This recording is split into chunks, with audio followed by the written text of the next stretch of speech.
term in 2026. Sass announced in the fall he was leaving the Senate to take a job as president of the University of Florida.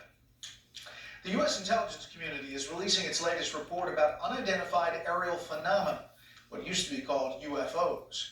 The government acknowledges there are unknown objects flying in sensitive military airspace. It says it has no evidence that extraterrestrials are responsible.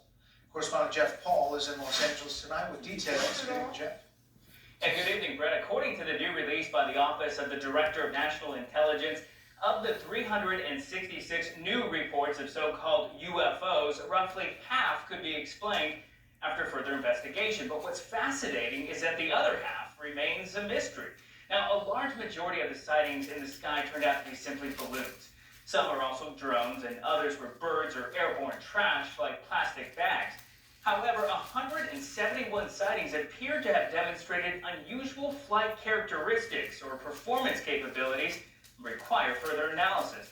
Now, most of these UFOs, or UAPs as the government likes to call them now, were spotted by U.S. Navy and Air Force pilots.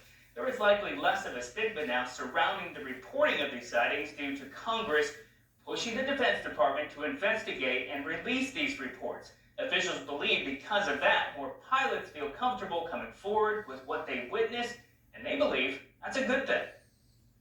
By establishing those reporting procedures, what it does, and I think you'll see this in the report, is it allows the collection of data, and more data allows us to be a little bit more rigorous in terms of how we go after investigating these incidents.